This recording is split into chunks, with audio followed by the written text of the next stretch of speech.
This is gonna be the weirdest video that you see today, but bear with me that I promise that by the end this video is gonna make sense. Well, I hope so. So I'll start with I watched the Glitch Productions' newest animated pilot, Gameoverse, which was released just a few days ago, and honestly the first thought that occurred to me when I finished watching this pilot was that it must be made by some horny teenage boy. Like it has to be. It's like it has a cat girl character. It's fast paced. It's full of fan service and stuff. But I didn't know who created this pilot, the show. So I began searching online and found out that the creator's name is Russell Donovan, and I don't know anything about him except two very important things. And the first important thing is that he was born in a British penal colony called Australia, somewhere in the southern hemisphere, if I'm not mistaken. Yeah, and the second important thing is that this guy, he's actually 39 years old. I mean, literally next year he's gonna be 40. So it got me thinking, why an almost 40-year-old man, middle-aged man, would create a pilot like this, obscene, full of fan service, fast-paced, that certainly caters to teenage boy audience. Why can't a 40-year-old man create something more mature? So this got me thinking, and let me give you a little history lecture. I'm gonna start with World War II. You might think, well, what does World War II has to do with the Gameoverse? As I said, I promise it'll make sense by the end. So, World War II, Japan joins the Axis power, European Axis powers of fascist Italy and Nazi Germany, attacks the United States. Pearl Harbor, declares war on the United States, and 3.5 years later, in the hot summer of 1945, it all ends pretty bad for Japan, because essentially Japan loses the war, the Pacific theater, to the United States, and Japan also gets nuked. Literally 2 nuclear bombs were dropped on Japan. So after that, Japan surrendered to the United States and the Allies unconditionally. And for several years, Japan got occupied by the United States military forces. So essentially, the United States used Japan as kind of counterpower, as a kind of shield against the communism in the Soviet Union and communism in China, just across the sea. So the modern Japan in many ways is kind of American project to counter communism rising in Asia. So basically the Americans just wrote a new constitution for Japan, constitution which is modeled after the American constitution. The new Japanese constitution turned Japan into a capitalist, modernized democracy, and so essentially from the monarchy, Japan became a modernized capitalist state. And first it, of course, worked wonders. The capitalist system lifted lots of people out of poverty. The country was devastated after the Second World War, but capitalism allowed the country to lift itself out of poverty. The Japanese economic miracle happened.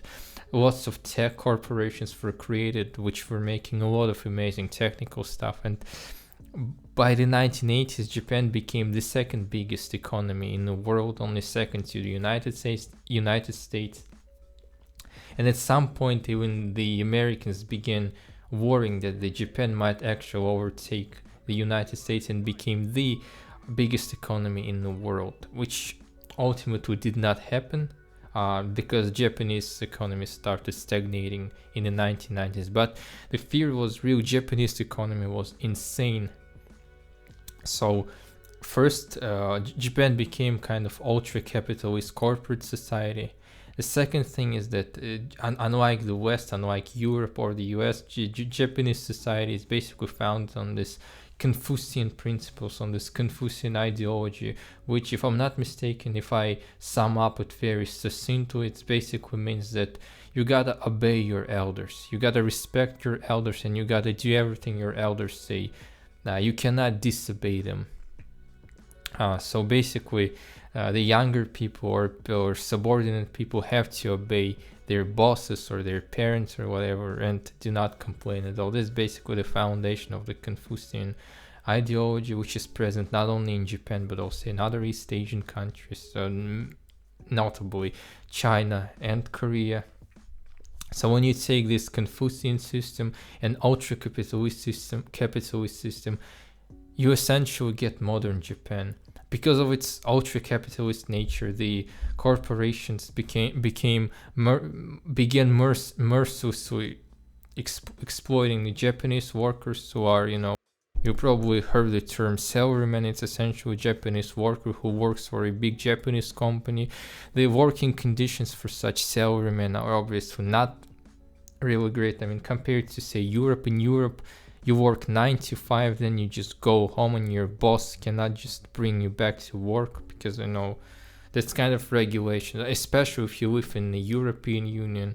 It's kind of EU regulations that you cannot work overtime, that your boss cannot force you to work overtime, and there should be fixed period of time during the day when you should and can work. But that's European Union. This thing just does not exist in Japan. In Japan, you can work for 8, 9, 10, 11, 12 hours, and it's completely normal. So imagine you come to work around 8 and you finish work at 8, but then you just don't go home completely tired and devastated and depressed and wanting to finish yourself because your life is so depressing at this point. Your boss might come to you and say, hey, let's go to the local bar and get drunk.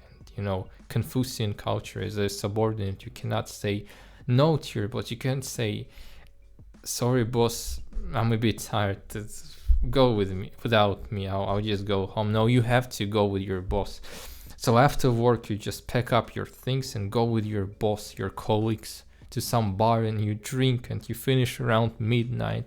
And then around midnight, completely tired or drunk or both, you finally return home to just have a few hours of sleep, and that's it. That's basically your life as a salaryman. Absolutely devastating, absolutely boring, depressing. You're overworked, you have nothing good in life. So some people, they just got a pen and started creating stories. So essentially, some people became authors of manga. Manga initially was essentially just a Japanese version of the comic books, but then manga became something more. It became a cultural phenomenon in Japan, manga and then anime. So essentially, the life for an average Japanese salaryman is so hard that the last time when they actually felt kind of free was when they were teenagers in high school. Because in high school, you're not really a kid. You are allowed to do a lot of different things, but at the same time, you do not work. You're not a salaryman. You're not kind of confined by this corporate stuff. You can still live somewhat freely, and so it's kind of the best period of time for a lot of Japanese people. And a lot of Japanese people fantasize, kind of idealize that period of time, the late teen years, high school and stuff. So some people who create manga just started making stories set in high school. So today, as you probably realized, the vast majority of manga or anime set in high school or features high school protagonists. Then there is another subset of stories, which is basically depressed, overworked 30, 40-year-old guy just gets, accidentally gets killed and then gets isekai'd into some world where he is like, a teenager, high schooler, or even middle schooler again. So through these stories, through this manga, through this stuff, the authors of these stories, and by extension, their audience, the people who consume that manga or anime adaptation, by extension, they get to relive their high school years, their teenage years, since their lives are very depressing, that's the only way that they kind of feel some kind of enjoyment in life. They relive their high school years when they believe they were absolutely happy, and compared to corporate life, of course they were. So a lot of people, I would say, kind of get trapped.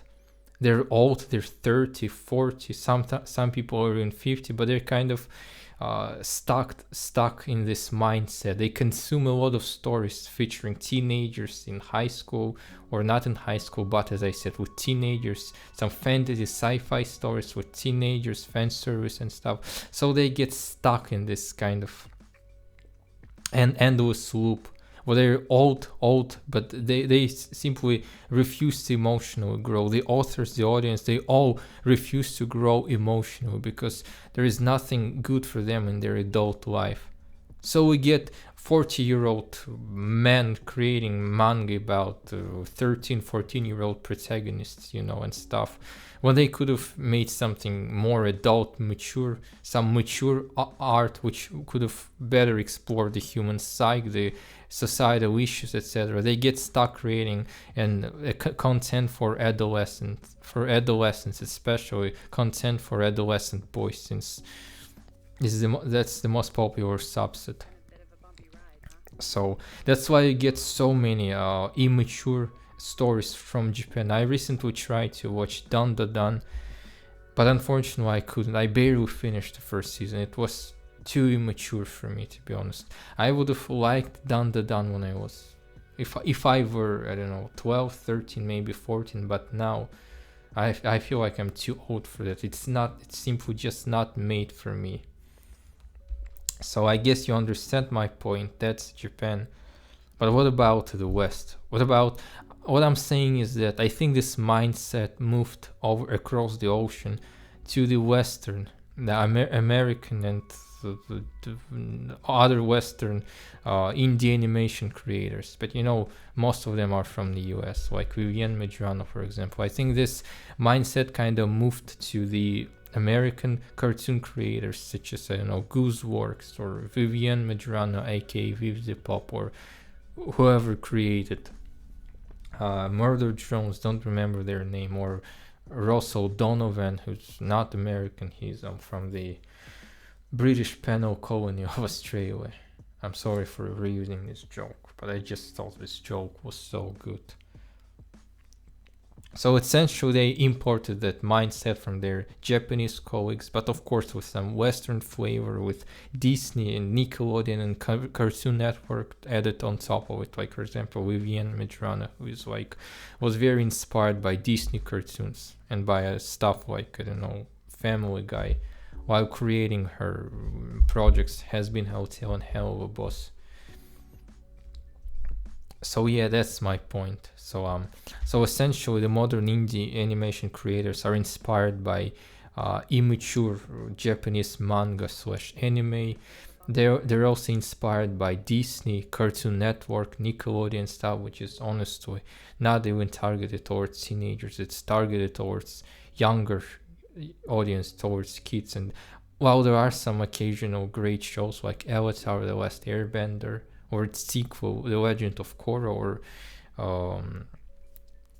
for example, Steven Universe, Gravity Falls, The Owl House, all these shows are absolutely great, but still they're targeted towards younger audience. They're digestible towards younger audience. That younger audience is the target main audience. That's why The Owl House was cut short, not because of lesbians, as a lot of people think, but because it was too serialized and attracted audience too mature, according to Disney Channel executives.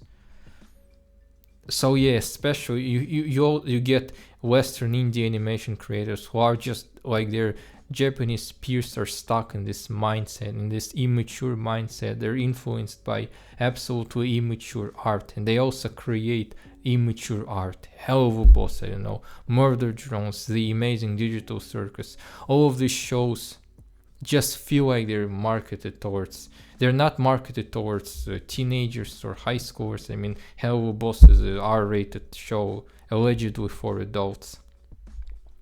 but you know, fast-paced, obscene humor, lots of sex jokes, swearing. It's not something that the adults would actively enjoy. It's something that high schoolers who are like 14, 15, 16 would enjoy. You know, when I was 16, I watched Rick and Morty, and I enjoyed the show because it was so adult. It had sex and swearing, and I felt like I was kind of adult while watching that. And a lot of my classmates in high school also watched it.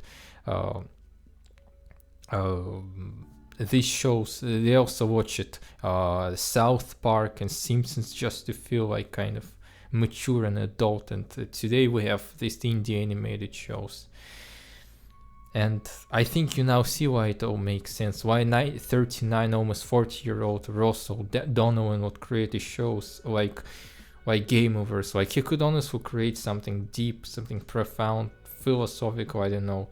He could at least create something like the Knights of Guinevere. I mean, honestly, the Knights of Guinevere is a kind of an outlier. Dana Terrace is an outlier. He actually made a very mature, very serious animated pilot, which is a rarity for Glitch, to be honest. So that's why a 39-year-old man creates, let's say, Gameoverse, a pilot that I would have loved if I were 14 years old, but I am not 14. I'm a bit older than that, as you probably can see, not exactly 14.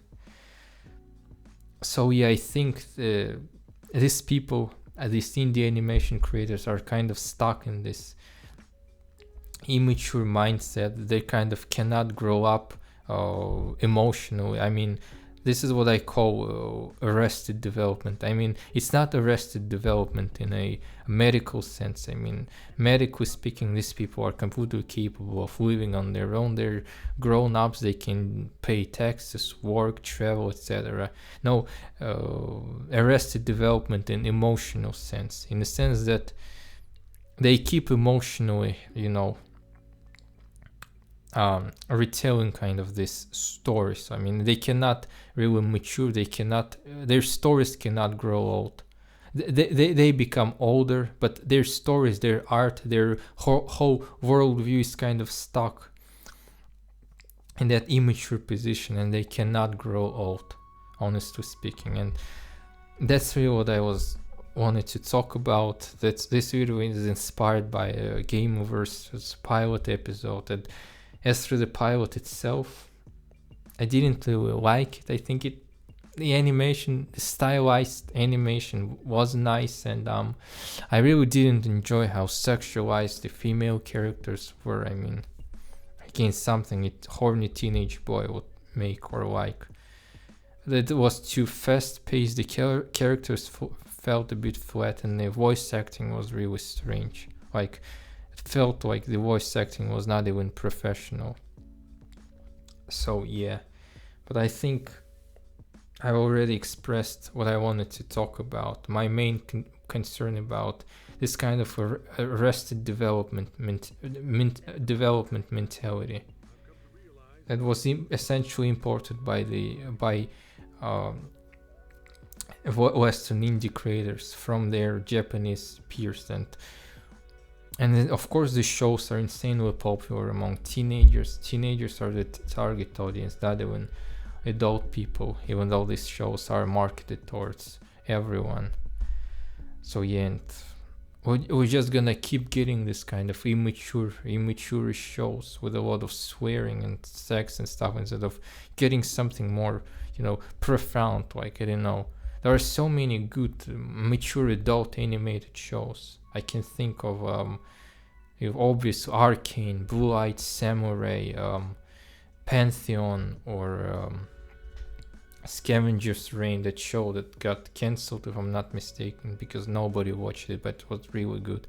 Instead of getting shows like Scavenger's Reign or Blue-Eyed Samurai, we'll get more shows like Murder Drones or like Gameoverse, and as a result, this whole kind of indie animation industry will not grow emotionally and will not grow to tell more bold, more relevant and philosophical stories. And this is very detrimental to the whole kind of animation industry in the West.